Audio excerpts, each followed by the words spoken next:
Bueno, pues vamos a comenzar. Buenos días, compañeros y profesores. Somos el equipo 2 y les vamos a presentar el seminario de la práctica de fármacos hipoglucemiantes. ¿Es el máximo de amplificación en la que podemos ver la diapositiva? Porque pues Sí. las leyendas y demás ocupan mucho espacio. Bueno, pues ni modo, entonces adelante. Sí, perdón, pero es que no sé cómo quitarle así buenas cosas. Si descargas la presentación, creo que se puede ver más grande, porque es por Classroom, ¿no? Bueno, sí, es que lo tengo en el navegador, pero no sé por qué se ve así. Sí, casi siempre se Pero abre no se toda. preocupe, si no Yo creo que mejoraba. con F11 se puede agrandar. ¿Con cuál? ¿F11 dijiste? Ajá, con F11, A ver, voy a presionarlo a ver me si. parece. Uy, no. No se pudo. ¿No A ver, tiene aquí. Ah, ya. Muy ¿Ya, bien, verdad? ahora sí. Bueno, a ver, creo que ya están ahí mis compañeros. Vamos a comenzar con la introducción. Bueno, primeramente les voy a hablar de lo que es la glucosa. La glucosa es una molécula orgánica que se conoce como un monosacárido o un sacárido simple. La función principal que tiene la glucosa es de proveer de energía al cuerpo, ya que el procesamiento de esta dentro de las células va a generar ATP. La fuente para la obtención de glucosa es de manera exógena y endógena. De manera exógena se obtiene principalmente de la dieta de los carbohidratos en su mayoría, mientras que de manera endógena es mediante el proceso de glucogenólisis, el cual consiste en la degradación del glucógeno almacenado en músculo esquelético y en hígado hasta la formación de glucosa. Mientras, bueno, también se puede activar la glucogenogénesis, que es un proceso mediante el cual se sintetiza la glucosa de nuevo a partir de... No es glucogenogénesis. Es gluconeogénesis. Eso sí. Sí, bueno, en este proceso se sintetiza la glucosa a partir de compuestos no glucosídicos. La siguiente, por favor. Bueno, cuando se tiene la ingestión de alimento, existe el paso de la glucosa a la sangre por absorción intestinal. En el intestino delgado se va a encontrar una enzima que se conoce como alfa-glucosidasa, la cual va a descomponer los carbohidratos en monosacáridos, y una parte de esta glucosa va a ser almacenada como glucógeno en el músculo esquelético e hígado, y el resto se va a distribuir en los tejidos, donde se va a utilizar como fuente principal de energía. Mientras que cuando tenemos condiciones de ayuno, se requiere una producción endógena de glucosa, ya que esta se utiliza de forma continua y se utiliza principalmente por las células del sistema nervioso central y los eritrocitos. También en estas condiciones de ayuno, la glucogenólisis hepática es la fuente principal de glucosa, y después de algunas horas, estos depósitos de glucógeno que hay en el hígado y en el músculo esquelético se van a agotar e inicia la gluconeogénesis. Esto con el fin de mantener los valores de euglucemia, que también, son los valores de glucemia normales. Y cabe mencionar en esta parte que la gluconeogénesis se va a ver favorecida por la acción de la glucosa 6-fosfatasa, la cual es la que va a proveer la glucosa libre. La siguiente, por favor. Bueno, como ya les mencioné, los valores normales normales de glucosa se les denomina euglucemia. En condiciones de ayuno, estos se tienen que encontrar en valores de 70 a 100 miligramos sobre decilitro, y en niños se van a aceptar valores que van a oscilar desde los 40 a los 100 miligramos sobre decilitro. Sin embargo, cuando se observa un descenso en la glucemia, se va a decir que se presentó un estado de hipoglucemia. En la hipoglucemia, la sintomatología que se presenta es de acción rápida. ¿Esto qué quiere decir? Que los síntomas que se ven aparecen casi de manera inmediata, y se puede observar principalmente sudoración, dolor de cabeza, palpitaciones, dificultad para respirar, irritabilidad, hambre, y en casos muy extremos se puede observar un estado de coma. Mientras que cuando aumentan los niveles de glucosa en ayuno arriba de los 110 miligramos sobre decilitro, se va a presentar un estado de hiperglucemia. A diferencia de la hipoglucemia, la hiperglucemia no presenta una sintomatología de acción rápida, sino es lenta, en donde los principales efectos que se presentan es la polidipsia, la poliuria, la polifagia. También se puede presentar un dolor abdominal o generalizado, y si este estado de hiperglucemia es extenso o no se trata, se puede iniciar un daño en el sistema nervioso central, el cual en este daño se ven afectadas principalmente las células de Schwann, que su función principal es la producción de mielina. El deterioro en las células de Schwann se va a deber a que la glucosa se va a metabolizar al sorbitol por acción de la aldorreductasa y este sorbitol, pues al ser una molécula osmótica va a generar un daño osmótico. También se puede presentar un daño en la piel y en los vasos sanguíneos. La siguiente, por favor. Bueno, la glucemia, como ya les mencioné, tiene que estar en valores definidos. En una persona sana, es decir, sin diabetes, sus niveles de glucemia en ayunas son de 70 a 100 miligramos sobre decilitro, mientras postprandial, es decir, después de comer, en este esquema se presenta 2 horas después de comer, sus niveles tienen que ser menores a 140. Sin embargo, cuando en condiciones de ayuno y postprandial estos niveles aumentan, en condición de ayuno de 100 a 125 y postprandial de 140 a 199, se puede considerar que este paciente está en un estado de prediabetes. En este estado de prediabetes, si el paciente si el paciente modifica sus hábitos alimenticios con ejercicio y su estilo de vida en general, puede evitar desarrollar un estado de diabetes. Sin embargo, si no se hacen estos cambios pertinentes, sí se puede desarrollar la diabetes. En condiciones de ayuno, una persona diabética presenta concentraciones de glucosa arriba de los 126 y postprandial arriba de 200 miligramos sobre decilitro. La siguiente, por favor. Una pequeña aclaración. Sí, profe. Los hábitos no son alimenticios, los hábitos son alimentarios. Ok. ¿Me explico? Sí. Es decir, todo lo que te puede nutrir es alimenticio y lo relacionado con la industria de la alimentación o conducta es alimentario. La industria es industria alimentaria. Ok. Sí, ¿Queda profe. claro? Sí. Bueno, la siguiente, por favor. Y bueno, como les mencioné, si no se mantienen estos niveles de glucosa, se puede generar un estado de diabetes y se va a conocer la diabetes como un grupo de enfermedades metabólicas que se va a caracterizar por una presencia sostenida de hiperglucemia. Y estas pueden ser consecuencia tanto por defectos en la secreción de insulina, en la acción que ésta va a tener, o en ambas. La hiperglucemia crónica, como ya les había comentado, puede causar daño a largo plazo en ojos, riñones, así como en los nervios, corazón y vasos sanguíneos. Y aquí tenemos la clasificación de la diabetes. La diabetes tipo 1 es una diabetes que se presenta del 5 al 10% y va a ser una consecuencia de la destrucción autoinmunitaria de las células beta que están ubicadas en los islotes de Langerhans, lo que va a producir una deficiencia total o casi total de la insulina. La destrucción de estas células beta va a ser mediada por una inmunidad celular y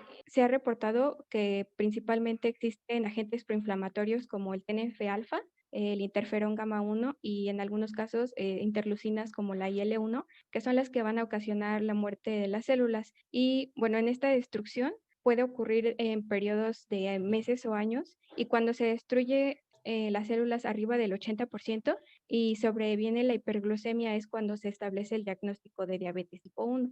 En este tipo de diabetes, los síntomas frecuentes son la poliuria, la pérdida de peso y también la cetoacidosis. Y que diga acetoacidosis. Y se va a requerir en este tipo de diabetes la administración o tratamiento con insulina. Mientras que en la diabetes tipo 2 también se le va a conocer como diabetes mellitus no insulina dependiente y esta va a ser causada por un proceso de resistencia a la insulina, la cual va a generar un déficit en su secreción y en su acción. Existen algunas patologías que están relacionadas con la diabetes. Generalmente se relaciona al sobrepeso y a la obesidad con este tipo de diabetes, ya que un incremento en la acumulación de los lípidos en la parte abdominal o en las células de músculo estriado, pues se han relacionado con este trastorno. Y pues, pero bueno, en algunos autores también mencionan que algunas personas que desarrollan este tipo de diabetes no tienen un incidente desencadenante como la diabetes tipo 1, sino más bien el trastorno se desarrolla a lo largo de varios años con una progresión a través de etapas diabéticas que pues bien podrían identificarse. Y sin embargo, también existen otros tipos de diabetes, como la diabetes gestacional. Esta se causa por una intolerancia a la glucosa que se origina en la madre a partir del segundo o tercer trimestre. En algunos casos se resuelve, sin embargo, no en todos. Y este tipo de diabetes se origina por una alta concentración de estrógenos y progesterona que pueden causar una hiperplasia en las células beta pancreáticas. También existen como las síndromes de monogenéticos y por enfermedades exocrinas pancreáticas. La siguiente, por favor. Bueno, el almacenamiento y liberación de nutrientes proporciona un mecanismo energético para la nutrición celular en ausencia de alimentación continua. Múltiples hormonas participan en el control de la captación, la utilización, almacenamiento y liberación de nutrientes. El páncreas es un órgano glandular que contiene tejido endocrino y exocrino. La porción exocrina secreta bicarbonato y enzimas digestivas hacia el tubo digestivo, mientras que en el tejido exocrino hay pequeños islotes que secretan hormonas directamente al torrente sanguíneo y se conocen como islotes de Langerhans. La siguiente, por favor. Los islotes de Langerhans incluyen varios tipos de células que secretan diferentes hormonas. Las células alfa liberan glucagón, las células beta liberan insulina y amilina y las células delta liberan somatostatina. La siguiente, la preproinsulina se sintetiza en el retículo endoplásmico rugoso de las células beta pancreáticas y la proinsulina se forma mediante la escisión enzimática. Después, la proinsulina es transportada hasta el aparato de Golgi y transformada en insulina y péptido C, los cuales se almacenan en gránulos de almacenamiento hasta que se liberan en respuesta al aumento de la concentración de glucosa. La insulina es una proteína de 51 aminoácidos compuesta por 2 cadenas peptídicas unidas por 2 puentes de disulfuro. Favorece la captación de glucosa, aminoácidos y ácidos grasos de la sangre hacia las células para su almacenamiento en forma de glucógeno, proteínas y triglicéridos. La siguiente. Cuando la glucosa entra a las células beta a través del transportador GLUT2 en la membrana plasmática y se metaboliza para producir ATP intracelular.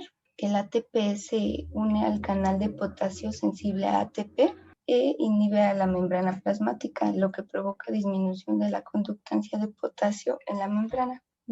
La despolarización activa los canales de calcio controlados por voltaje, con lo que se estimula la entrada de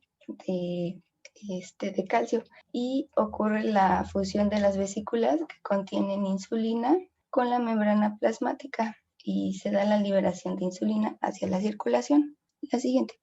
La insulina se une a receptores en las células efectoras. Los tejidos que almacenan energía y tienen mayor respuesta a la insulina son hígado, músculo y tejido adiposo. La unión de la insulina a la porción extracelular del receptor fomenta la activación de la tirosinasa intracelular que se fosforila a sí misma y a proteínas IRS, de los cuales el IRS1 y el IRS2 desencadenan cascadas de señalización intracelular y la mayoría de las acciones de la insulina se llevan a cabo mediante la activación de 2 vías principales. La vía fosfatidilinositol-3-sinasa, que favorece el transporte de glucosa al interior de la célula, síntesis proteica, síntesis de glucógeno y síntesis lipídica. Y la vía MAP-sinasa, que promueve el crecimiento, la diferenciación y proliferación celular. Siguiente, por favor. Bueno, el glucagón es un polipéptido que está conformado por 29 aminoácidos y como se mencionó, está secretado por los islotes pancreáticos, por las células alfa. A nivel hepático, el glucagón va a aumentar la liberación de glucosa mediante una inhibición de la síntesis de glucógeno y va a estimular tanto la glucogenólisis como la gluconeogénesis. Cabe mencionar que el glucagón va a favorecer la captación de diversos aminoácidos como la alanina y glicina, los cuales pueden servirle como de sustrato para la gluconeogénesis. Esto se lleva en el hígado mientras que en los adipocitos, la lipasa sensible a hormona va a ser mediada por la degradación de triglicéridos a ácidos grasos. Y bueno, la siguiente, por favor. Aquí en este esquema tenemos el mecanismo de acción que va a seguir el glucagón. El glucagón tiene un receptor que va a estar acoplado a dos proteínas, la proteína GQ como la proteína GS. Empezando por la proteína GQ, cuando se une el glucagón, este va a hidrolizar al fosfatidilinositol bifosfato y va a producir el inositol trifosfato, el cual va a favorecer la liberación del calcio en el retículo endoplásmico, activando a la casineurina, es el círculo, no sé si se alcanza a ver, dice CN. Y bueno, una vez que se activa la casineurina, se va a desfosforilar el coactivador 2 de la transcripción que regula la proteína, que bueno, es la que dice CRCT2. Quien esté manejando la presentación, que ¿Me utilice puedo el ayudar? apuntador. Bueno, una vez que se va a fosforilar, va a migrar al núcleo, donde va a regular la transcripción, mientras que cuando el glucagón se une a una proteína GS, se va a activar la adenilato ciclasa, la cual a partir del ATP va a sintetizar AMP cíclico, y este va a activar a la proteína sinasa A, la cual va a favorecer la desfosforilación de varias enzimas, esto en el metabolismo de los carbohidratos, y de igual manera que la otra va a migrar al núcleo, donde va a fosforilar a la proteína que se une con el elemento del AMP, que sería el CREP. Esto se va a unir a regiones promotoras, lo cual va a favorecer la activación de algunos genes. Esta activación, su principal objetivo es la formación de fosfonilpiruvato carboxinasa, también de glucosa 6-fosfatasa, y el coactivador 1-alfa del receptor activado en la proliferación de peroxisomas. La siguiente, por favor. Y en esta imagen ya se resume todo lo que se explicó. Cuando hay una ingesta de alimento, aumenta la glucosa en sangre, se inhiben las células alfa y se estimulan las células beta en el páncreas. Hay liberación de insulina y el hígado absorbe la glucosa y la almacena en forma de glucógeno. Cuando hay una disminución de glucosa en sangre, se inhiben las células beta, se estimulan las células alfa y hay liberación de glucagón, el cual degrada nuevamente a la glucosa. Siguiente. Y bueno, aquí ya les presentamos el grupo de los hipoglucemiantes. El objetivo del tratamiento farmacológico para la diabetes tiene como principal objetivo aliviar los síntomas relacionados con la hiperglucemia, los cuales pueden ser fatiga, poliuria, bueno, en general todos los que se les mencionó al inicio. Esto con el fin de prevenir o reducir las complicaciones agudas o crónicas que pueda desencadenar la diabetes. Estos fármacos se van a clasificar en diversos grupos. Primeramente se tiene a las sulfonilureas, las cuales son fármacos que estructuralmente son arilsulfonilureas, las cuales van a estar sustituidas en el anillo de benceno. Y estas se van a dividir a su vez en dos grupos, los grupos de primera generación y de segunda generación. En este caso, la tolbutamida es un fármaco de primera generación. Bueno, este se va a utilizar en ocasiones para el tratamiento de la diabetes tipo 2, y a grandes rasgos su mecanismo es, va a ser modulador de los canales de potasio sensibles a ATP, pero bueno, creo que este mecanismo se los van a explicar un poquito más adelante. También está el análogo de las meglitinidas, al igual que las sulfonilureas, estos van a tener el mismo mecanismo de acción. Sin embargo, la diferencia que se presentan es que las sulfonilureas presentan su actividad farmacológica de 2 a 4 horas, mientras que estos análogos se presentan a los 30 minutos. El otro grupo son las biguanirinas. En este grupo se destaca la metformina y la busformina, que son los agentes más utilizados, y estos fármacos lo que van a hacer es disminuir los niveles de glucemia sin actuar sobre las células beta pancreáticas, sino su efecto se va a deber a que se reduce la gluconeogénesis hepática, también va a reducir la glucogenólisis y en menor grado potencia algunos efectos de la insulina en tejido adiposo y muscular. La particularidad de estos es que pueden ser administradas o indicadas en el tratamiento de diabetes mellitus tipo 2 cuando cuando la diabetes no mejora ni tanto con dieta ni ejercicio. La siguiente, por favor. como cuarto grupo se tienen los inhibidores del alfa-glucosidasa. Estas, bueno, se destaca la acarbosa y el miglitol, y pues van a actuar inhibiendo precisamente a la enzima alfa-glucosidasa a nivel intestinal. Y bueno, si se inhibe, lo que va a causar es que se va a retrasar bueno, se va a impedir la transformación de los carbohidratos complejos a simples, y de esta forma se dificulta pues la absorción. Y finalmente se tienen a las glitazonas, las cuales son agonistas de los receptores activados por proliferadores peroxisomales, los cuales van a reducir la glicemia tanto basal como postprandial al estimular la captación periférica de glucosa. También pueden inhibir la gluconeogénesis hepática y estimular la acumulación de glucógeno. Y bueno, en este grupo de glitazonas se tiene a las prosiglitazonas. La siguiente, por favor. Como objetivos de la práctica tenemos general comprobar el efecto hipoglucemiante de la tolbutamida sobre los niveles de glucosa en sangre de rata. Y los particulares son conocer las modificaciones que sufre la glucemia después de un ayuno de 12 horas con o sin administración de tolbutamida. Comparar las modificaciones en la glucemia de organismos que además del ayuno fueron sometidos a una carga de glucosa con o sin administración de tolbutamida. Bueno, vamos a comenzar con el fundamento. Oigan, chicos, ¿y en sus objetivos no analizaron lo que ocurrió con la administración de insulina? Bueno, nos Porque nada faltó más, poner esa parte, sí. les falta qué pasó con la insulina, ¿no? Sí, sí, Igual sí. que pusieron con tolbutamida, serían los mismos objetivos, pero con insulina. Sí, profe, gracias. De hecho, Ok. sí se nos olvidó poner esa parte. Bueno, ahora sí, el Adelante. fundamento. Se utilizaron estas 5 sustancias. Ignoren la parte de arriba, creo que no se borró, pero solamente debería decir administración. Bueno, se administraron estas sustancias que a continuación vamos a explicar.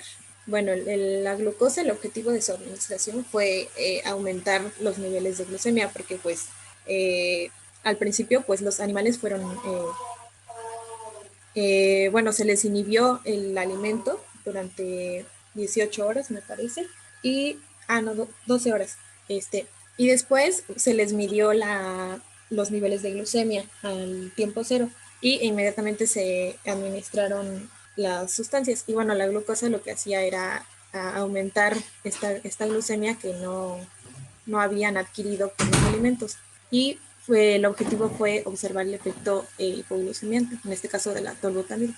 Y bueno, la solución isotónica salina fue administrada con el fin de no alterar la glucemia y observar el efecto de la tolbutamina. No era lo de lidocaína, también debió de estar borrado, pero no se borró. Y así generar un grupo control. Bueno, la lidocaína fue utilizada como anestésico local para evitar el dolor de la cola de la rata, porque pues se tenía que cortar para obtener la sangre, y esto con el fin de facilitar el manejo de las ratas a los diferentes tiempos establecidos, porque pues era algo que lastimaba a las ratas y se podían estresar y así. Y bueno, esto ocurre gracias a que la lidocaína altera la conducción de señales de las neuronas al prolongar la inactivación de los canales rápidos de sodio dependientes de voltaje en pues, la membrana neuronal, responsable de la propagación del potencial de acción que va a transmitir el dolor. Entonces, si estos canales se bloquean de sodio, no se va a producir el potencial de acción y no se va a propagar el dolor. Bueno, la insulina, pues como ya vimos, como ya nos lo explicaron nuestras compañeras, en este caso pues se utiliza para fungir como la insulina normal que genera el cuerpo y sigue los mismos mecanismos que ya nos explicó nuestra compañera Lucía. Siguiente, por favor. Bueno, la tolbutamina es un hipoglucemiante oral de acción sistémica que es del grupo derivado de la sulfonilurea. A ver, ese no lo usamos, ese que mencionaste. Es que dijiste tolbutamina, Itzel. Es tolbutamida. Sí, perdón, tolbutamida. Su mecanismo de acción promueve el aumento de la secreción de insulina por parte de las células beta de los islotes de Langerhans del páncreas, mediante la unión con un receptor situado en los canales de potasio de las membranas de estas células. Esto provoca el cierre de los canales de potasio y la apertura de los de calcio. Con esto se disminuye la glucogenólisis y la gluconeogénesis hepática. Y como efecto resultante tenemos la disminución de la concentración de glucosa en sangre. Como tenemos los efectos adversos, que son náuseas, vómitos, mareos, diarreas, constipación, pirosis y sabor metálico. Siguiente, por favor. Antes de que avancen, ¿quedó claro el fundamento para todos? Sí, profe. Bueno, yo no escuché el fundamento de la práctica. Lo que oí fue el mecanismo de acción de los fármacos que se utilizaron, parte del procedimiento experimental, pero el fundamento de la práctica no lo escuché. Si revisaron bien el diseño experimental, tienen dos grupos de fármacos, unos que están en ayunas y que permanecen en ayunas, y hay otros que están en ayunas y se les da la carga de glucosa. ¿Cuál es el fundamento de que tengamos estas dos condiciones? Los demás del equipo pueden participar y si no pueden contestarnos, los del grupo también pueden participar, recuerden. ¿Nadie? Pues si se utilizan los dos grupos en aquellos que está la solución salina con la tolbutamida y con la insulina, es como para determinar si en condiciones normales o niveles de glucosa los hipoglucemiantes tienen algún efecto, mientras que cuando sí se administra la glucosa y asimismo se administra la tolbutamida y la insulina es para pues evidenciar que estos fármacos sí pues presentan un efecto hipoglucemiante y que sí se está llevando el mecanismo de acción. No sé si sea esa parte. Pero ¿qué utilidad o por qué les administran a un grupo, bueno, a 3 grupos, una carga de glucosa y al otro grupo, a los otros 3 grupos, una carga de solución salina? ¿Qué significaría estas condiciones en su experimento? Sí, o sea, es para evidenciar el efecto farmacológico de la tolbutamida y de la insulina, pero la condición de administrarles una carga de glucosa o una de solución salina, ¿qué pone en evidencia en su experimento? ¿No es la disminución de la glucosa? Que la administre glucosa pondría de manifiesto la disminución de glucosa, no entiendo. No, perdón. Sería para tener como que los dos estados, lo de una persona, por así decirse, que no padece diabetes y el estado de diabetes. No, para eso que usted dice se necesitarían fármacos que induzcan un estado diabético y no, ustedes no hicieron eso en su experimento. ¿No sería para inducir un estado de hiperglucemia? Y en condiciones fisiológicas, ¿cómo se induce un estado de hiperglucemia en un sujeto? Alimento. Pues sí, la glucosa sería administrarle glucosa a una rata en ayuno sería como tenerla en una condición postpandreal, y administrarle solución salina sería mantenerla ¿en qué estado? En ayuno. En ayuno. Entonces, Profesor, los grupos... ¿no sería los grupos, hipoglucemia? No, en estados de... Esas ratas son sanas, son ratas que no tienen ninguna alteración metabólica. Si se les administra la carga de glucosa, entonces estamos semejando a un estado postpandreal. Y en ese estado postpandreal vamos a ver el efecto de una administración de insulina y de la administración de tolbutamida. Y al otro grupo de animales que no recibieron la carga de glucosa, sino de solución salina, pues las vamos a mantener en estado de ayuno. Y en ese estado de ayuno vamos a ver el efecto que tiene la administración de estos fármacos hipoglucemiantes, tanto de tolbutamida como de insulina. Y a las ratas que no recibieron o a los grupos que no recibieron ninguno de los dos fármacos hipoglucemiantes, pues nos sirven para observar el comportamiento que tiene un sujeto en condiciones postpandreales sin la administración de un fármaco hipoglucemiante y cómo se comporta la glucemia en condiciones de ayuno sin la presencia de ningún fármaco. ¿Sí les quedó claro? Sí, profe. Continúen, por favor. Nada más resumiendo, miren, hay de los fármacos que nos mencionaron en la introducción, los hay que propiamente se llaman hipoglucemiantes y los hay que se llaman anti-hiperglucemiantes. De estos términos, ¿se entiende cuál es la diferencia? Si un fármaco es hipoglucemiante y otro es anti-hiperglucemiante. Ejemplo, la tolbutamida se considera hipoglucemiante, la metformina se considera anti-hiperglucemiante. Así que estas dos condiciones que ustedes trabajaron en el laboratorio, con carga de glucosa y sin carga de glucosa, teóricamente nos deben de servir para distinguir entre estas dos clases de acciones. ¿Queda claro o tienen alguna pregunta? Además, si analizan bien, el fármaco se administró antes de la carga de glucosa. Entonces, todo eso que acaban de comentar el maestro Valentín y el maestro San Juan es lo que forma también parte del fundamento. Tienen que completar el fundamento con todo lo que ya se dijo, ¿sí? Si no hay preguntas, seguimos. Profesora, disculpe, además como no sé cómo explicarme, de que no se tenga disponible, por así decirlo, la tolbutamida para vía intravenosa, ¿hay otra razón por la cual se administra por vía oral, intragástrica? A ver, si entendí tu pregunta es, ¿por qué no hay tolbutamida para ¿Por qué se administrar? administra de forma intragástrica en todo caso? Ajá, Porque la tolbutamida.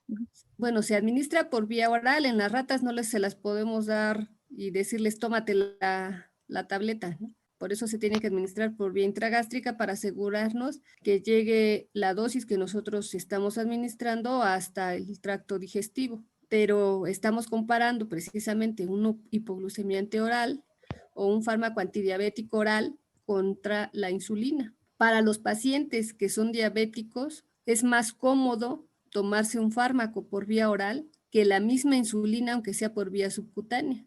Entonces no hay como una razón. O sea, por ejemplo, la insulina se administra de forma intraperitoneal porque pues se descompone con el pH y se absorbe más fácilmente por lo que he leído, por vía subcutánea se facilita, la absorción es como más lenta y no se ve un efecto hipoglucemiante como drástico, marcado, pero no sabía si también si ocurría o había una razón por la cual la tolbutamida tenía que ser obligatoriamente intragástrica, pero creo que no, entonces. Bueno, nada más una aclaración. La insulina no se administra por vía No, intraperitoneal, es subcutánea, perdón, sí, hoy lo mencioné, sí. Si la insulina Sí. se administra por vía subcutánea. Sí. Y no se administra la insulina por vía oral, pues porque se metaboliza y prácticamente no llegaría nada a sangre. Sí.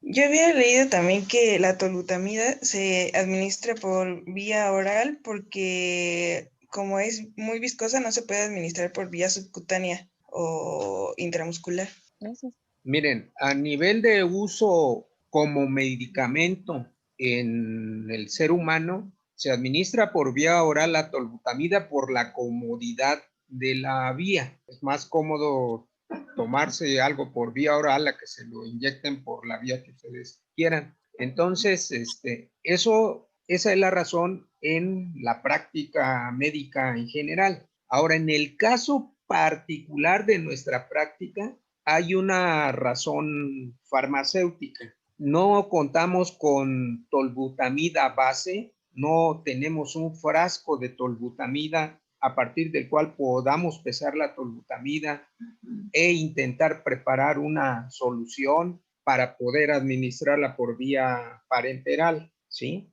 Entonces, tenemos ese pequeño problema. Lo que se hace es comprar tabletas de tolbutamida, se muele la tolbutamida, se muelen las tabletas y a partir de ella no queda otra más que hacer una suspensión. Ustedes que ya casi son farmacéuticos, si se muele una tableta, ¿cuál es el contenido mayor de una tableta? Los excipientes. Pues los excipientes que, como ustedes saben, son completamente insolubles. Entonces se tiene que armar ahí una suspensión y eso pues nos obliga a administrarlo por vía intragástrica. Esa es la explicación real de por qué en la práctica lo tenemos que hacer así. De acuerdo, Normalmente cuando hace uno una práctica en el laboratorio para los fines de enseñanza, pues uno intenta hacer la práctica lo más cómoda para el estudiante y pues ustedes deben tener ya a estas alturas muy claro que es más fácil una vía intraperitoneal que la vía intragástrica, pero desafortunadamente no hay la posibilidad de poner la tolbutamida en una solución o en una buena suspensión como para administrarla por vía parenteral. Entonces, como va con todos los excipientes y se hace un masajote ahí, pues se le tiene que poner la mayor cantidad de disolvente o sus agente suspensor posible y se tiene que administrar por vía intragástrica forzosamente. Pero bueno, de paso, pues digamos que nos obliga a hacerlo por la vía en que de manera natural se hace en el tratamiento de los pacientes diabéticos. Adelante. Gracias. Bueno, en la gráfica 1 realizamos un curso temporal de la glucemia al administrar diferentes fármacos. Y los fármacos de solución salina isotónica representan las administraciones en ayuno, y los fármacos seguidos de glucosa representan la administración de carga de glucosa, y se realizó una nova unifactorial de medidas repetidas. Y donde se presentan, ¿perdón? Unifactorial de medidas repetidas. Ah, sí, perdón, solo es unifactorial, disculpa. No, dijiste No. unifactorial. Exacto. Y así está escrito en tu gráfica, pero no es unifactorial. Pues ahí tienes 2 factores, el tiempo y el tratamiento. Ah, sí, Es bifactorial, disculpa. Bueno, donde el símbolo de como estrella indica diferencias significativas entre los fármacos, bueno, entre la administración de insulina, glucosa, insulina y solución salina isotónica, tolbutamida y solución salina isotónica, tolbutamina glucosa contra la solución salina isotónica y glucosa. Bueno, voy a... Nueva, ¿cómo se llama el fármaco que usaron, que no es la insulina? Tolbutamida. Ah, bueno, es que escuché que dijiste tolbutamina. No, dije tolbutamida. Ah, perfecto, está bien. Bueno, voy a explicar primero esa parte que, bueno, el fármaco, bueno, el grupo control en este caso fue administrado con solución salina, isotónica, y estos mantuvo sus valores de glucosa entre los... Por favor, el del señalador. No, mantuvo sus valores entre 79 y 132 durante todo el transcurso del experimento. Y estos valores corresponden a los normales de una rata en ayuno, los cuales son, me parece que es 90 a 130. Y esto es debido a que la solución salina isotónica no llega a influir en los niveles de glucosa en la sangre. Y bueno, este grupo tuvo diferencias significativas con los administrados de insulina glucosa y insulina solución salina isotónica en el minuto 15. También presentó en el minuto 30 diferencia significativa con insulina solución salina isotónica, insulina glucosa y tolbutamida glucosa. En el minuto 75 hubo una diferencia significativa de solución salina isotónica y glucosa, insulina glucosa, insulina solución salina isotónica y tolbutamida glucosa. Y en el minuto 105 se presentó una diferencia significativa de solución salina isotónica y glucosa, tolbutamina glucosa y en el grupo insulina solución salina isotónica. Bueno, de hecho, ¿le puedes pasar tantito en la siguiente gráfica, de favor? Bueno, y a diferencia de todas estas diferencias significativas, en esta gráfica solo se presentó, bueno, en la gráfica de área bajo la curva, se presentó diferencia significativa en solución salina isotónica con glucosa. ¿Le puedes regresar, por favor? Bueno, ahora en el grupo administrado con tolbutamida, solución salina isotónica, que se representa con de azul, presentó valores de 50 y 130 miligramos por decilitros. Y los valores de aquí de la glucosa presentaron una disminución notoria a partir del minuto 15. Y esto se debe a que la tolbutamida pertenece al grupo de las sulfonilureas, me parece. Bueno, y su mecanismo de acción se basa en la activación de las células beta de los islotes de Langerhans. Y este grupo presentó diferencias significativas con los grupos de tolbutamida, solución salina isotónica en el minuto 15. En el minuto 30 presentó diferencia significativa con tolbutamida glucosa, insulina glucosa y insulina solución salina isotónica. En el minuto 75, presentó diferencia significativa con los grupos de insulina glucosa, tolbutamina glucosa, y en el minuto 105, hubo diferencia significativa con solución salina isotónica glucosa y tolbutamina glucosa. Y en la gráfica 2, este grupo solo mostró diferencias significativas con los grupos que son solución salina isotónica glucosa y tolbutamida glucosa. Ahora el grupo de insulina, solución salina isotónica fue el grupo que presentó los valores, bueno, los niveles más bajos de glucosa, y presentó en el minuto 15 diferencia significativa con el grupo solución salina isotónica glucosa, en el minuto 30 con los solución salina isotónica glucosa, insulina, solución salina isotónica, tolbutamida y glucosa. Mientras que como en la gráfica 2, solo indica diferencias significativas con los grupos solución salina isotónica glucosa, tolutamina glucosa y insulina glucosa. Y bueno, la disminución de los niveles de la glucosa en este grupo se debe al efecto sumado entre la insulina endógena y la administrada. Ahora en el grupo solución salina isotónica glucosa fue la que presentó los niveles más altos de glucosa en todos los grupos. A ver, Novak, antes de que sigas, dices que ese efecto de la insulina se debe a la insulina endógena y a la insulina exógena. Ajá. ¿Sí? ¿Cómo están las concentraciones sanguíneas de la insulina endógena en ese grupo de ratas? Pues disminuido, ¿no? Pues sí, muy bajos. Esas ratas, ¿cuántas horas dijeron que tienen de ayuno? 12. 12 horas. ¿Sí? Y entre las hormonas que ustedes mencionaron en la introducción, ¿cuál es la hormona que probablemente esté alta? Y la insulina, por supuesto, que seguramente está en sus niveles más bajos.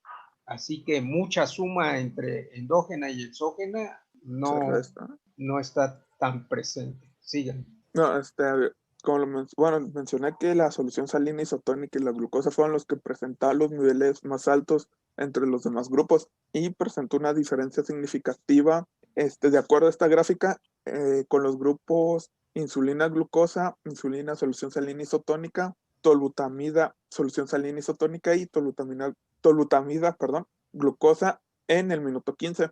En el minuto 75 presentó una diferencia significativa con los grupos insulina glucosa, insulina solución salina isotónica, tolbutamida solución salina isotónica, tolutamida glucosa y insulina glucosa.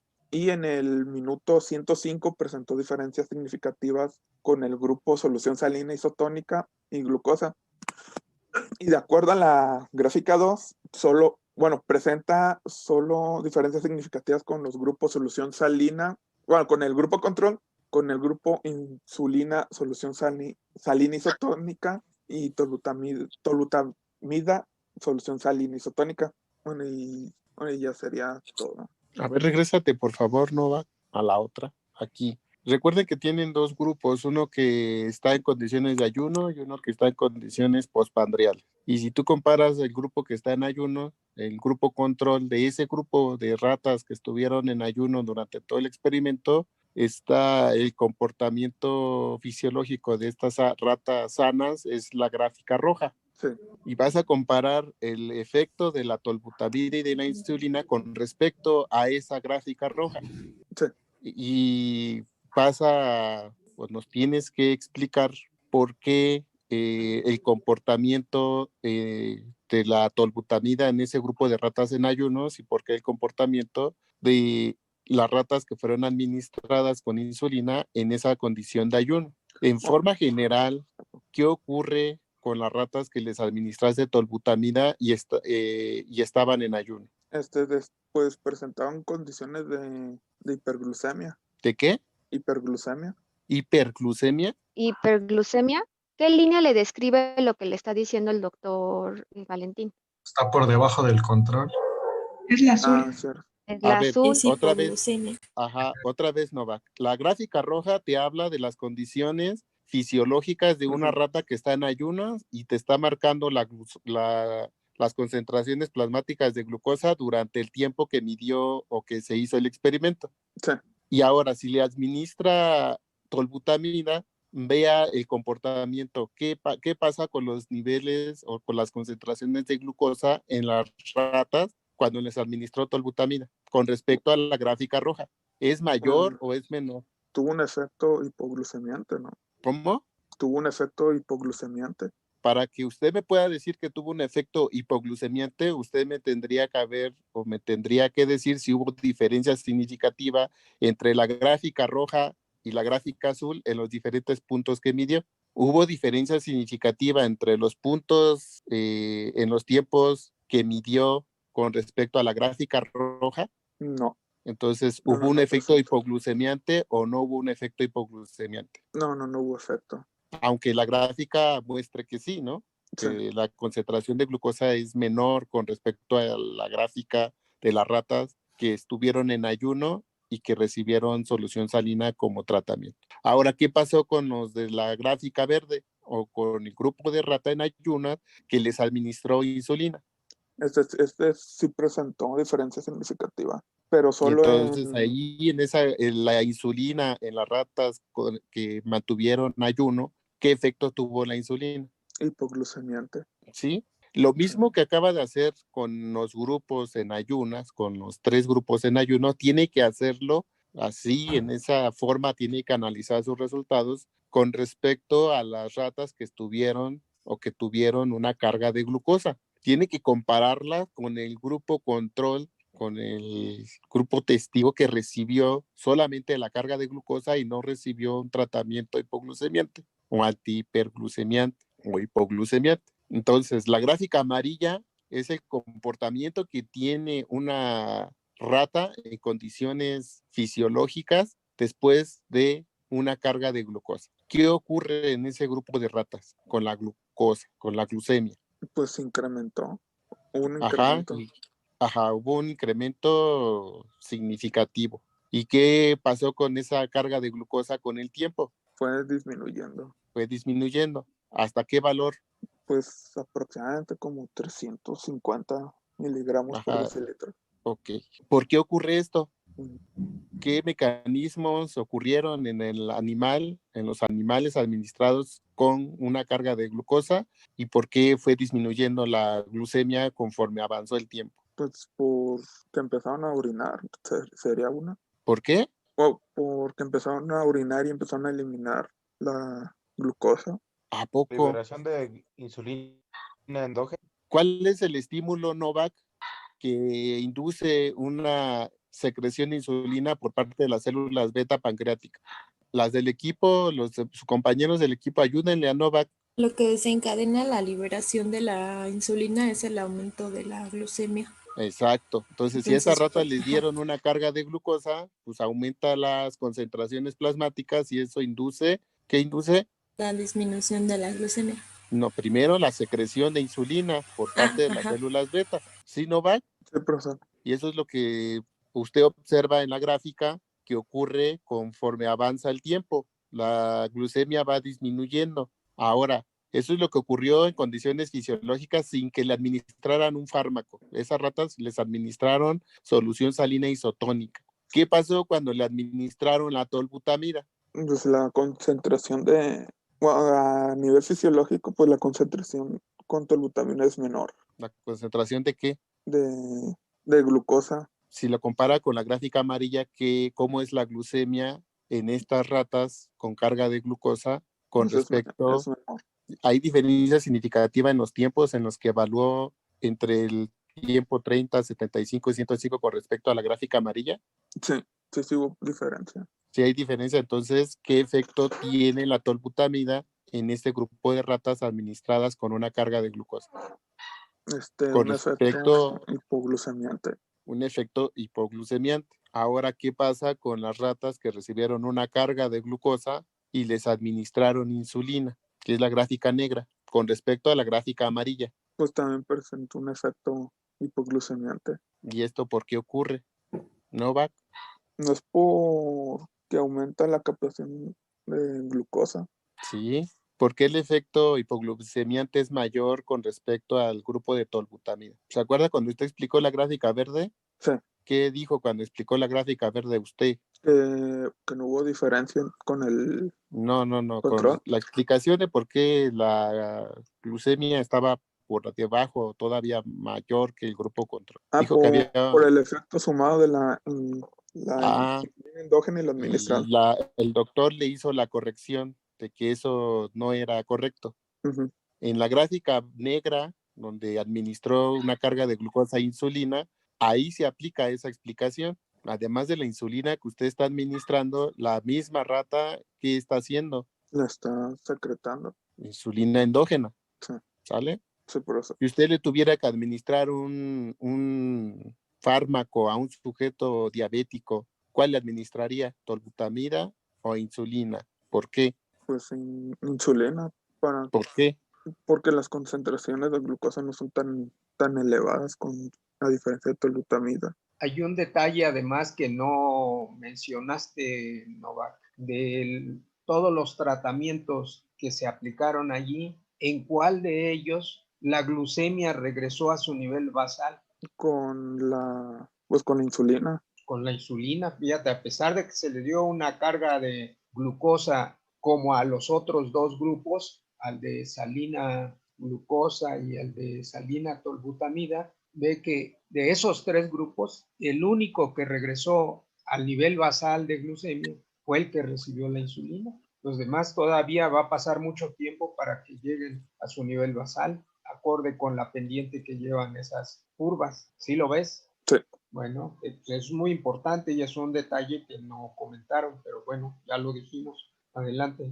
Ahora pásese a la siguiente gráfica, Nova. Ahora, aquí, ¿qué ocurrió? ¿Qué graficó? ¿Y qué significa lo que tiene graficado ahí? No, se graficó el área bajo la curva temporal de los diferentes tipos de hipoglucemiantes.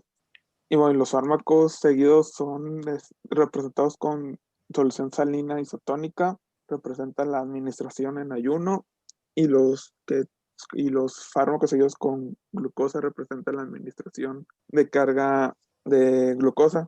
Y aquí sí se hizo una prueba unifactorial donde se indica diferencias significativas entre la solución salina isotónica glucosa y los grupos solución salina isotónica. Otra vez, Novak. A ver, Novak, para que expliques esta gráfica y se te haga más fácil la explicación, tienes que considerar a los dos grupos por separado. Al grupo en ayunos y al grupo postprandial, o al grupo que recibió una carga de solución salina y al grupo que recibió una carga de glucosa. Sí los separa, las primeras 3 barras son el grupo en ayunas y las siguientes 3 barras son las que tuvieron una carga de glucosa. Sí. Ahora, el área bajo la curva representa de la solución salina, de la gráfica roja, es la glucosa, la concentración de glucosa plasmática que hubo en las ratas en todo el experimento que usted realizó. Sí. ¿Sí? Sí, profesor. Tiene que comparar el grupo de tolbutamida en insulina con este grupo, con la gráfica roja. ¿Son diferentes de la gráfica roja, sí o no? Sí. Y entonces, ¿qué conclusión saca usted de eso? Pues que la tolbutamida pues redujo el área bajo la curva. O sea, hubo reducción de glucemia. Fisiológicamente, ¿qué conclusión usted obtendría de estas gráficas, Nova? ¿Qué efecto tendría la tolbutamida? Hipoglucemiante. ¿Y con respecto a la insulina? Hiperglucemiante. ¿Cómo? Con respecto a la insulina y solución salina sería hiperglucemiante, ¿no? Ambos tienen efecto hipoglucemiante, pero el de la insulina pues es más notorio, ¿no? Con respecto para que al ustedes control. me puedan decir que el grupo con solución salina e insulina tiene un efecto mayor que el de la tolbutamida, ¿cómo deben de ser esas dos gráficas? Debe de haber diferencia significativa entre ellas dos, entre el azul y la verde. ¿Son diferentes significativamente, Novak? Entre las tres. Hubo diferencia significativa entre el grupo control con tolbutamida e insulina. O sea, tolbutamida e insulina son diferentes de la roja. Sí. Entonces hay un efecto hipoglucemiante. Sí. ¿Sí? Esa es una deducción que saca de esa gráfica. Ahora, entre la gráfica azul y la verde. No hubo diferencia significativa entre ellos. ¿No? No. Ok, entonces tolbutamida e insulina tienen el mismo efecto hipoglucemiante en las ratas en ayuno. ¿Sí, Novak? Sí, profesor. Ahora, ese mismo análisis hágalo con el grupo que recibió carga de glucosa.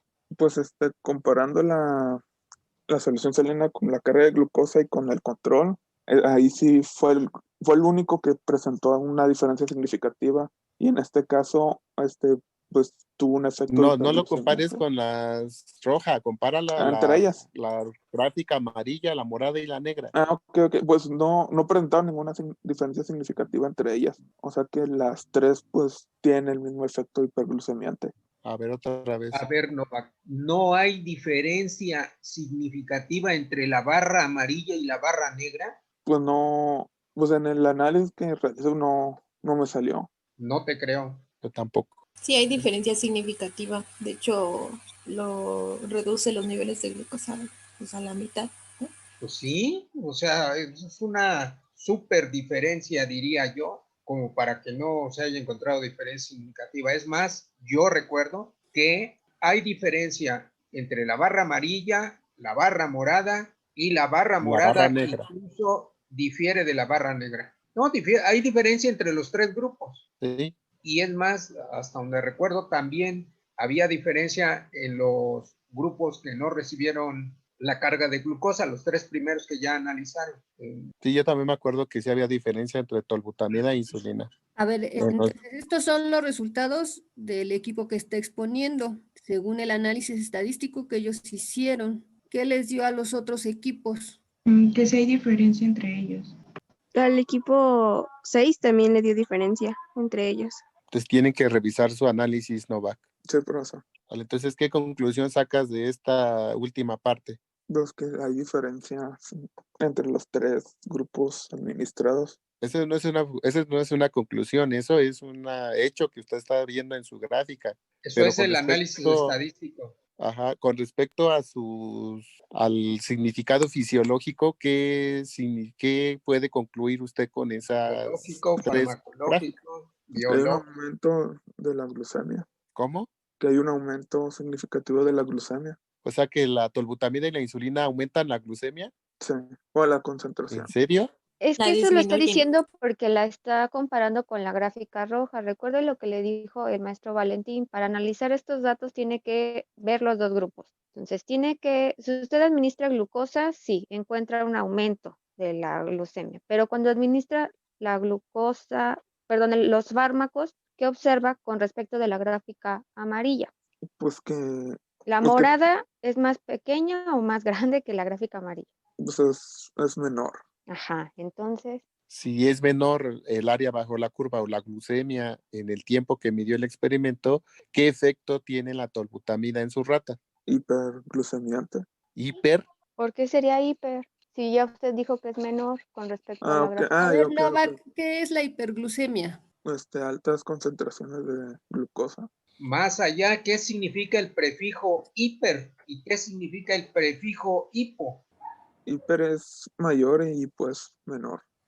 Entonces, ¿cuál fue el resultado? Pues hipoglucemia. Hipoglucemia en los tres, bueno, para la tolbutamida y la insulina en el experimento en el que no se dio la carga de glucosa. La carga de glucosa produjo hiperglucemia porque hay diferencia significativa entre las glucemias de salina y salina glucosa. O sea, la carga sí produjo hiperglucemia y luego bajo esas condiciones la tolbutamida y la insulina produjeron hipoglucemia respecto a su grupo control o bien tuvieron efecto antihiperglucemiante. Adelante, Valentín. Ya. Sí, Novak. Entonces, el efecto de la tolbutamida en el grupo que recibió una carga de glucosa es un efecto hipoglucemiante. Hipoglucemiante. Y con respecto al grupo que recibió insulina, ¿cómo es el efecto? Hiperglucemiante. También es hipoglucemiante. Entre los dos grupos que recibieron fármaco, tolbutamida e insulina, ¿cuál fue el que tuvo mayor efecto hipoglucemiante? La insulina. La insulina.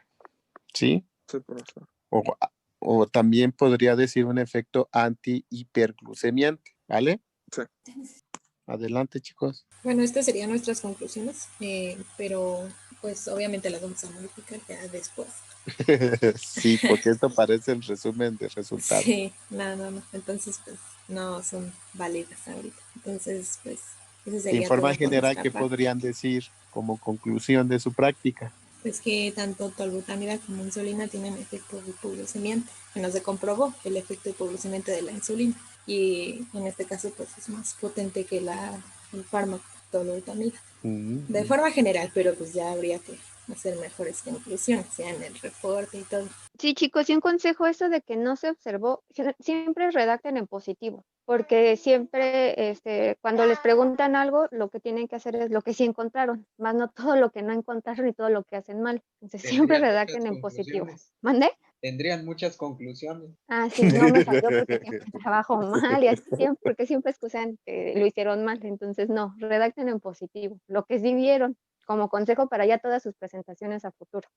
A ver, rápidamente, antes de que demos por terminado esto, regresa a la gráfica del curso temporal de la glucemia en las ratas. Ahí, fíjense bien, si comparan la línea azul, que es la del efecto de la tolbutamida, con la línea de la solución salina del control, la línea roja, vean que a partir de los 15 minutos, la tolbutamida va por debajo de la curva de solución salina, de la curva control. Todo el tiempo va por debajo. Cuando hicieron el análisis estadístico dice que no hay diferencia significativa en las concentraciones, en la glucemia, entre el grupo tolbutamida y el grupo control. Pero la glucemia todo el tiempo va por debajo, la del grupo tolbutamida, aunque las diferencias puntuales en cada tiempo no son lo suficientemente grandes como para haber encontrado diferencia significativa. Ahora bien, cuando hacen el global, el total de la glucemia que está representado en el área bajo la curva, pasa a la siguiente. Si comparan la barra del grupo control rojo con la barra del grupo azul, que es la tolbutamida, el que acabamos de analizar, aquí como es la suma total de la glucosa que pasó por los organismos de las ratas, entonces vean que el grupo de salina tuvo mayor cantidad de glucosa en su organismo que el grupo que recibió la tolbutamida. Entonces, todas esas diferencias pequeñas que en el curso temporal no pudimos detectarlas como significativas, ahora en la integración de la glucemia sí se observa el efecto hipoglucemiante, sí se observa una diferencia significativa,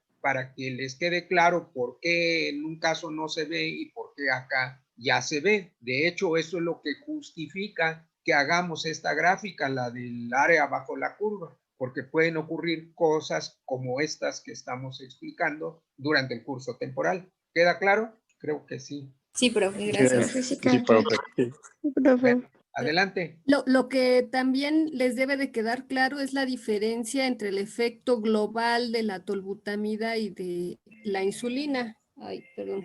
O sea, como les decía el maestro, aunque en la gráfica de curso temporal no hay diferencia puntual por tiempo, quiere decir que en ningún momento genera hipoglucemia durante el tiempo que se midió.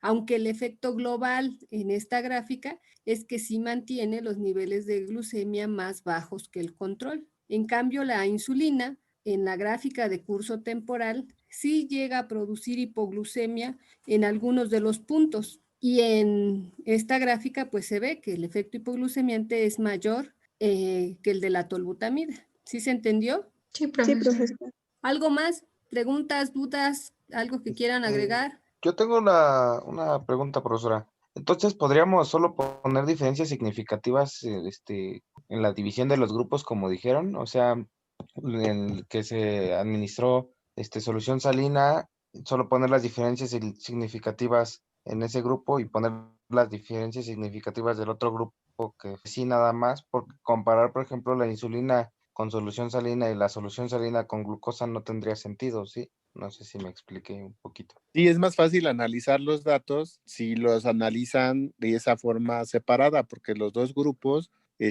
comparten esa condición de ayuno y de carga de glucosa. Eso les ayudaría a observar el comportamiento con respecto a la condición. Por eso tienen dos grupos control, uno solución salina y el otro solución salina glucosa, para poderlos comparar con los que fueron administrados con tolbutamida o insulina. Aunque en el estricto caso tendrían que hacer el análisis estadístico y hablar de las diferencias entre los grupos. Pero como tú dices, no tendría sentido compararlos porque tú quieres ver lo que ocurre, el efecto farmacológico en el grupo que tiene la misma condición, ¿sale?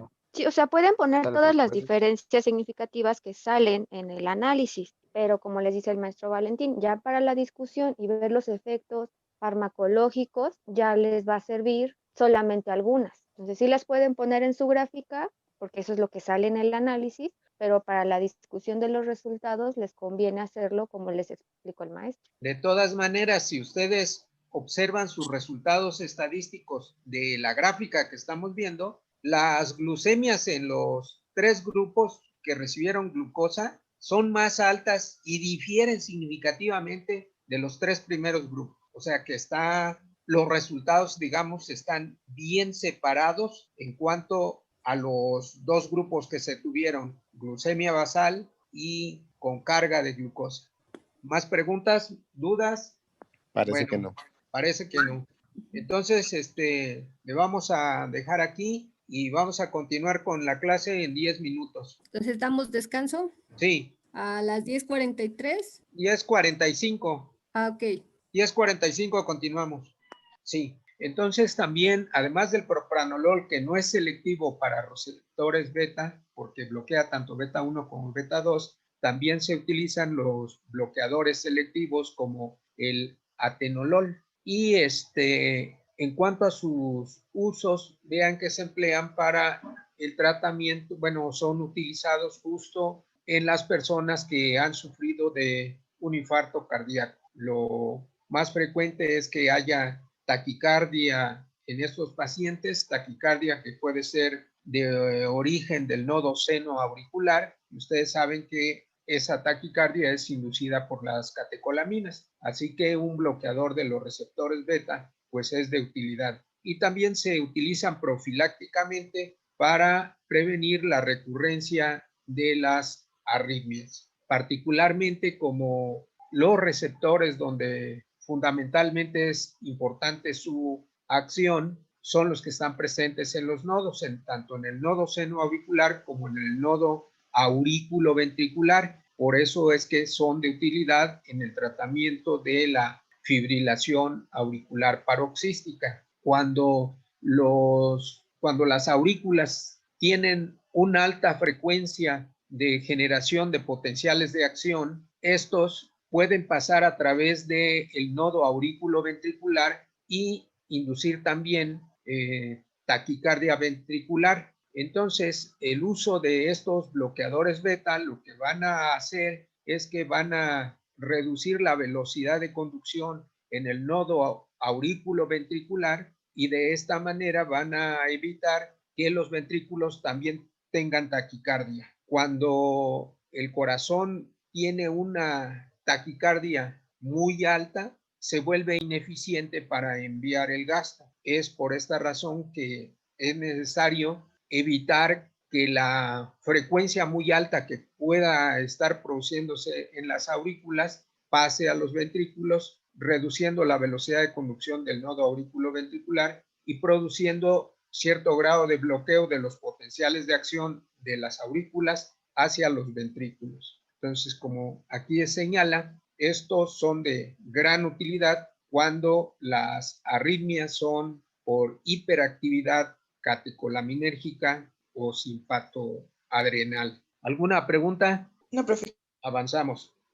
Bueno, eso fue todo de la clase 2 de los efectos adversos, pues ya los conocen, ya los hemos mencionado varias veces, por eso ya no lo pongo. Los antiarrítmicos de la clase 3 están representados por este fármaco que se llama amiodarona. Ya dijimos que los de clase 3 son bloqueadores de los canales de potasio. Vean que en este caso particular, la estructura química de este compuesto contiene 2 yodos y tiene un grupo éter, y por esta razón se parece ¿a qué hormonas? ¿Las tiroides? Sí, a las hormonas tiroideas. Este compuesto en esta parte de su estructura se parece a las hormonas tiroideas. Esto para que se pueda entender por qué los efectos adversos de este compuesto pueden o tienen relación con las hormonas tiroideas.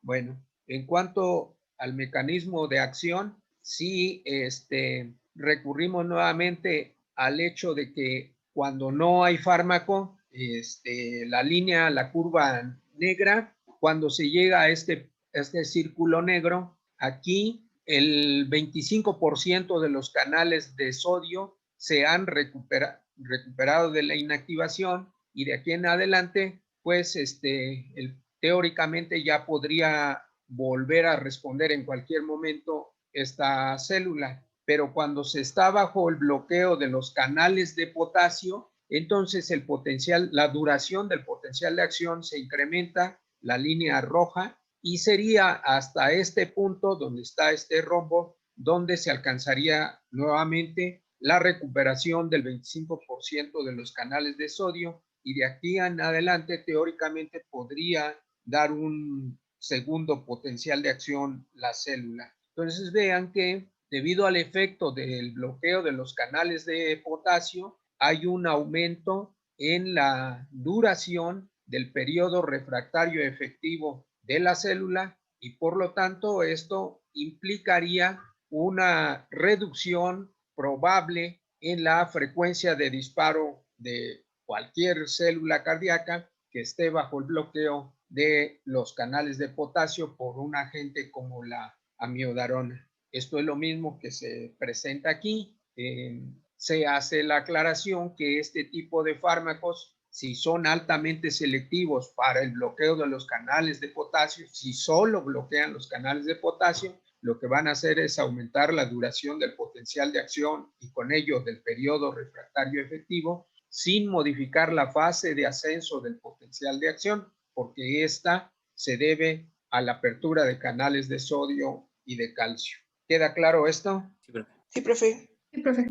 Bueno, los usos de la amiodarona y en general de los antiarrítmicos de la clase 3 se pueden utilizar para el tratamiento de la arritmia de Wolff-Parkinson-White, como se señala aquí, y también se emplean para el tratamiento de arritmias supraventriculares y ventriculares, es decir, para arritmias de origen auricular y para arritmias de origen ventricular. Otro antiarrítmico de la clase 3 es el sotalol. Este fármaco inicialmente se había introducido como un bloqueador beta adrenérgico, y por esta razón se señala aquí que combina las acciones de las clases 3 y 2. La clase 3 es bloqueador de los canales de potasio y la clase 2 es bloqueador de los receptores beta adrenérgicos. Con el uso como bloqueador beta adrenérgico, posteriormente se descubrió que también tenía propiedades de bloqueo de los canales de potasio,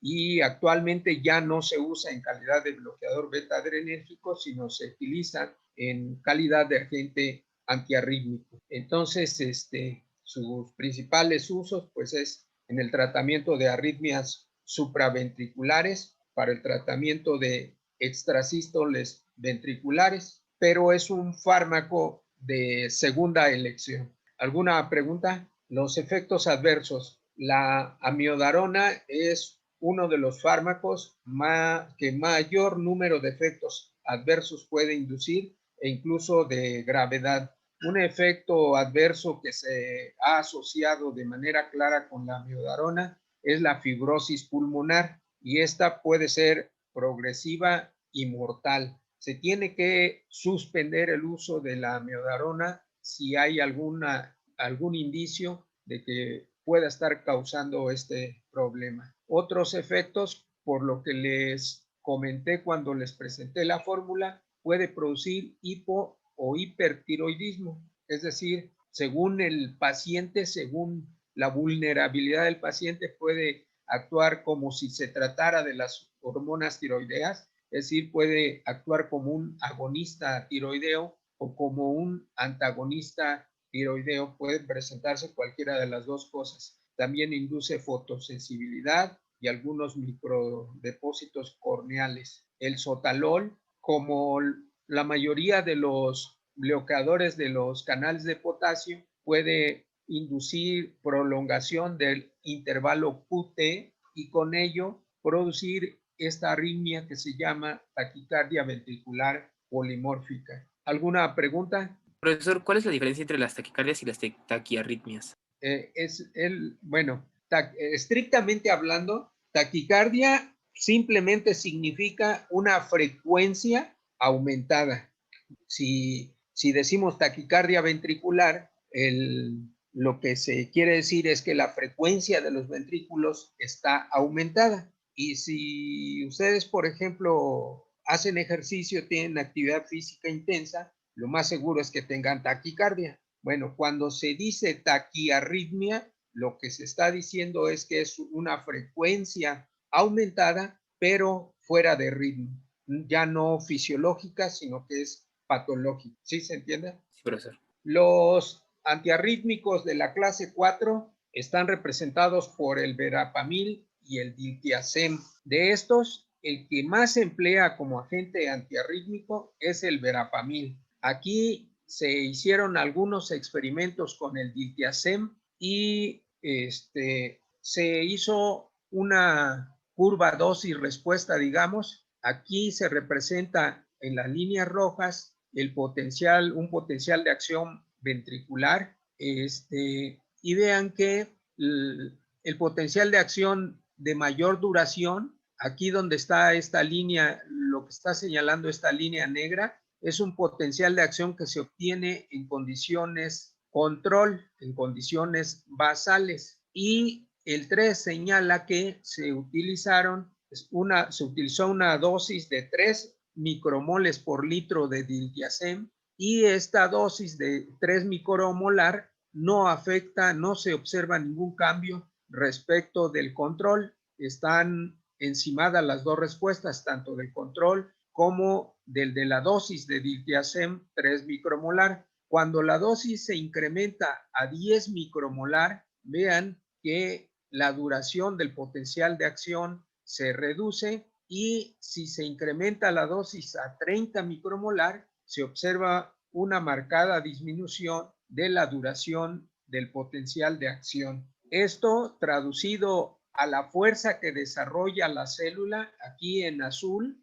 estas curvas representan la fuerza en milinewtons. La primera curva, la de mayor intensidad de fuerza desarrollada, es la del testigo. Vean que aunque no hubo cambios electrofisiológicos con la dosis 3 micromolar, la fuerza que se desarrolla sí se reduce, y se reduce aún más con 10 y con 30 milimolar. Bueno, entonces la conclusión de esto es que los bloqueadores de los canales de calcio disminuyen la duración del potencial de acción. Esto en una célula que puede ser una célula ventricular. Cuando este experimento se realiza en una célula nodal, en este caso se hizo en una célula del nodo aurículo-ventricular, vean que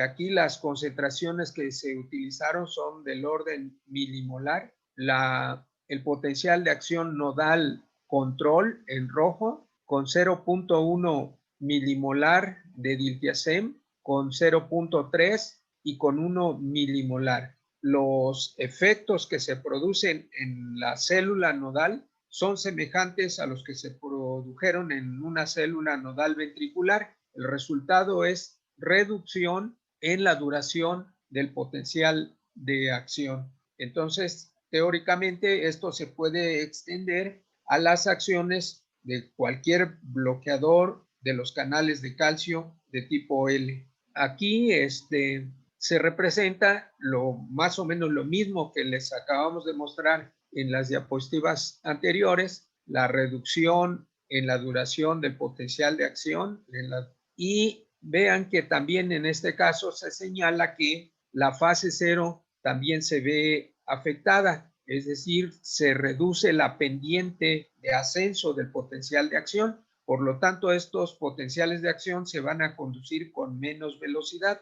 Esto puede ocurrir en los nodos, en donde la corriente fundamental es de calcio, e incluso en las células ventriculares, donde la corriente de calcio también participa, aunque no es la única que participa en la despolarización rápida. Bueno, entonces, ¿alguna pregunta? ¿Para qué se utilizan o en qué clase de arritmias se pueden utilizar los de la clase 4? Bueno, se señala aquí que se pueden emplear como profilácticos para evitar la recurrencia de la taquicardia supraventricular paroxística. También para reducir la frecuencia ventricular en pacientes con fibrilación auricular. Anteriormente les comenté que es muy importante reducir el paso de los potenciales de acción de las aurículas a los ventrículos, y esto se hace normalmente aumentando, bueno, más bien reduciendo la velocidad de conducción de los potenciales de acción en el nodo aurículo-ventricular. Y justo acabamos de ver que la reducción en la pendiente de la fase de ascenso del potencial de acción nodal reduce la velocidad de conducción. Entonces, esto podría traer como consecuencia un bloqueo del paso de los potenciales de acción de las aurículas hacia los ventrículos. Por ejemplo, si hubiera un bloqueo 1:2, implicaría que si las aurículas se contraen a 300 latidos por minuto, los ventrículos se contraerían a la mitad de esa frecuencia. Esto por la reducción en la velocidad de conducción del potencial de acción en el nodo aurículo-ventricular, por aumento también en el umbral de activación de estos canales, que también lo hacen estos compuestos, como lo dijimos en las primeras diapositivas. Y se señala aquí un uso que tenía anteriormente el verapamilo para el tratamiento de la taquicardia supraventricular paroxística, pero el fármaco de elección actualmente es la adenosina, que ya la habíamos mencionado con antelación. La adenosina, su efecto fundamental es aumentar el potencial diastólico máximo, porque aumenta las corrientes de potasio, que son repolarizantes o hasta hiperpolarizantes. Bueno, ¿alguna pregunta hasta aquí? Continuamos.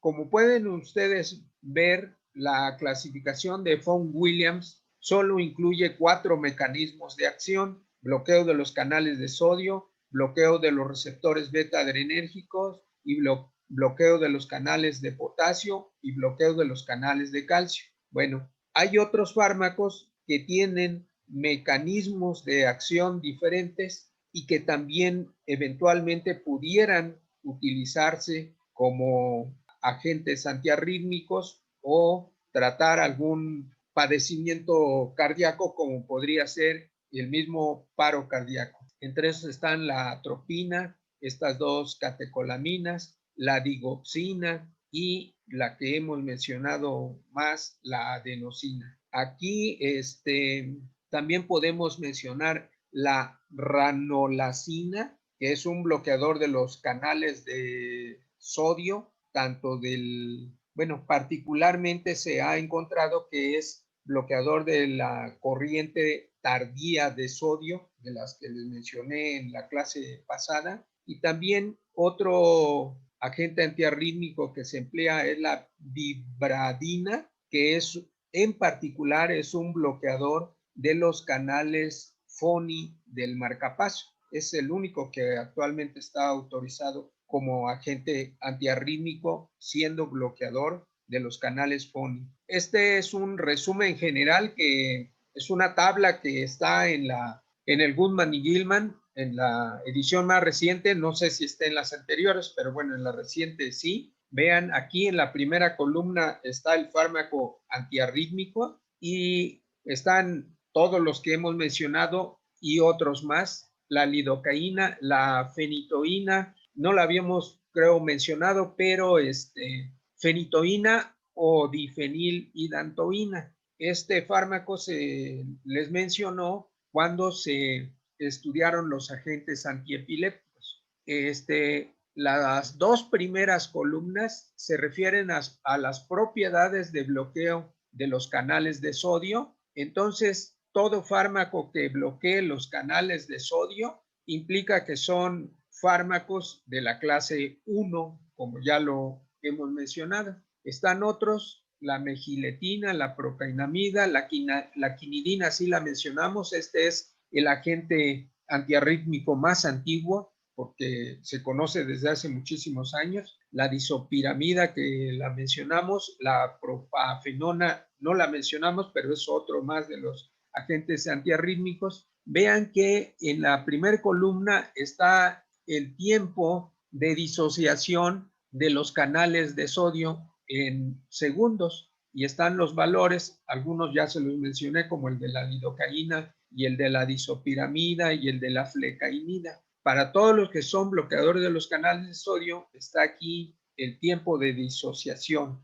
Esto les ayudaría a saber si se clasifica como de disociación rápida, intermedia o lenta. Está el propranolol como representante de la clase 2, el sotalol, que se los mencioné, que es de la clase 3, junto con la amiodarona, y están estos dos que se llama dofetilida y butilida, que se considera que son los más selectivos como bloqueadores de los canales de potasio. Es decir, estos dos, la dofetilida y la ibutilida, pertenecen a la clase 3. Luego vienen los de la clase 4, el verapamilo y el diltiazem, clasificados en otros, la digoxina y la adenosina. Entonces, de los que son bloqueadores de los canales de sodio, aparte del tiempo de recuperación o del tiempo de disociación, viene en qué fase de o en qué estado de los canales de sodio es donde tienen la mayor afinidad.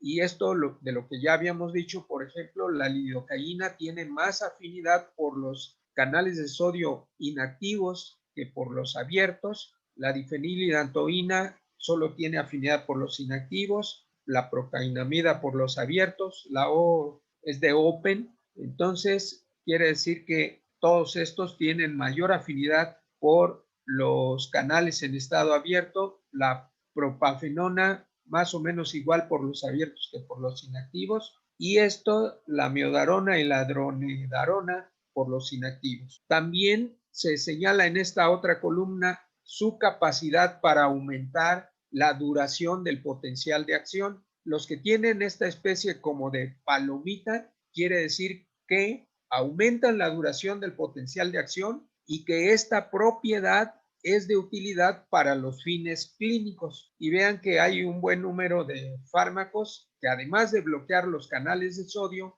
aumentan la duración del potencial de acción. Esto que se señala de aumento de la duración del potencial de acción es porque adicionalmente pueden bloquear los canales de potasio. En el caso de la flecainida, vean que tiene una X. La X quiere decir que sí aumentan la duración del potencial de acción, pero que no se ha establecido, no se ha demostrado claramente que esto tenga utilidad para los fines antiarrítmicos. Eso es lo que significa el hecho de que tengan una X aquí. Bueno, y luego vienen en la siguiente columna el bloqueo de los canales de calcio.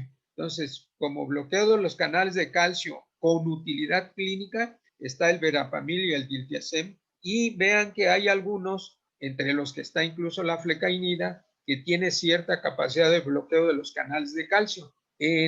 Se tiene duda de qué tan importante pueda ser esta propiedad de bloquear los canales de calcio de tipo L, pero aquí no se señala otra propiedad importante, que es el bloqueo de los canales de tipo rianodina del retículo sarcoplásmico. Esto lo hace la flecainida, y este bloqueo actualmente se considera que sí es importante para los efectos clínicos de la flecainida. Luego vienen otros efectos adicionales que no necesariamente tienen relación con las acciones antiarrítmicas. Por ejemplo, la disopiramida es un agente antimuscarínico o con propiedades antimuscarínicas marcadas, igual que la quinidina. ¿Dónde queda? La quinidina también, aquí señala, es anticolinérgico y por lo mismo se considera que reduce la actividad del vago y por eso se señala como vagolítico y además tiene propiedades de bloqueo alfa. Y luego, finalmente, otros efectos. Por ejemplo, en el caso de la miodarona, aquí se señala que tiene actividad antitiroidea. Bueno, entonces, esta tabla, insisto, está en el Goodman y Gilman. ¿Alguna duda, alguna pregunta? Profesor, ¿cómo se llama el primer fármaco que dijo que no estaba en otros antiarrítmicos, que no estaba anotado? Empezaba con R, creo. La ranolacina. Este fármaco, la ranolacina, se los mencionó la doctora Norma como un agente antianginoso, pero también se emplea como agente antiarrítmico. Gracias, profe. Y el otro es la bibradina, que es con V, y luego bradina de bradilento. Ese es el bloqueador de los canales FONI, que también se emplea como antiarrítmico y sobre todo cuando las arritmias son de origen nodal, porque ahí es donde participa sin lugar a dudas la corriente FONI. Esa también estaría en otros antiarrítmicos porque tiene un mecanismo de acción distinto al de los 4 clásicos de la clasificación de von Williams. Gracias, profe. Bueno, aquí en esta tabla se señala en la primera columna el tipo de arritmias y en esta otra columna están los agentes antiarrítmicos de acuerdo con la clase a la que pertenecen y aquí vean que unos están en cuadro negro y otros están en cuadro blanco. Los de cuadro negro son los principalmente indicados y los que están en cuadro blanco son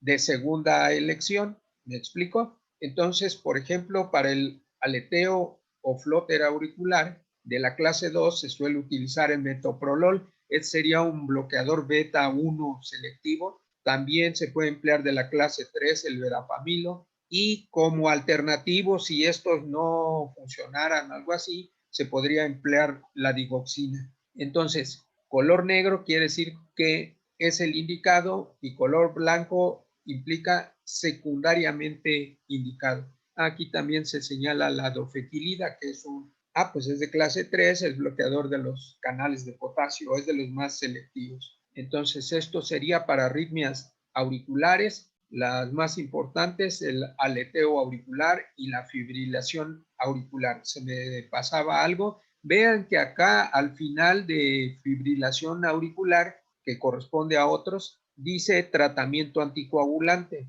Uno de los riesgos de que se presente la fibrilación auricular, como es una serie de contracciones con una frecuencia muy alta, pero muy ineficiente, la sangre tiende a estancarse en las cámaras auriculares y eso eventualmente puede disparar una trombosis o un embolismo. Así que a estos pacientes, además de dárseles un agente antiarrítmico, también se les tiene que dar, como se señala aquí, tratamiento anticoagulante. Continúa la tabla, las taquicardias supraventriculares, reentrada en el nodo auriculoventricular, taquicardia supraventricular aguda y nuevamente pues lo que ya habíamos mencionado. Entonces están el metoprolol, el verapamilo. Aquí se señala lo que ya les había yo comentado, que la conducción a través del nodo auriculoventricular se tiene que hacer más lenta y esto se consigue con estos fármacos precisamente, con el metoprolol y con el verapamilo, porque en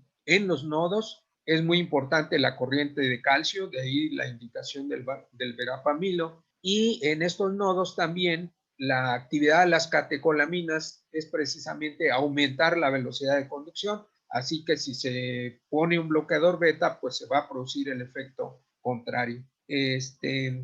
Miren, aquí está la clave. En negro, medicamentos utilizados con más frecuencia. En blanco, medicamentos alternativos, que es lo que les había yo comentado. Bueno, para las arritmias ventriculares, Recuerden que les había yo mencionado que para esos fines la lidocaína es de elección, pero solo se puede utilizar, bueno, solo se utiliza en las unidades de cuidados intensivos porque se tiene que administrar por vía intravenosa. ¿Alguna pregunta? ¿No hay preguntas? Bueno, en el caso de el síndrome de White, de Wolff Parkinson White, les mencioné que había una vía que tenía la posibilidad de pasar los potenciales de acción de los ventrículos a las aurículas o de las aurículas a los ventrículos, y en la mayoría de estos pacientes se tiene que cortar esa vía para terminar con la arritmia. Entonces, a ver si funciona aquí el... Si se sale del modo presentación, a lo mejor puede seleccionar el link porque ahorita está en modo presentación.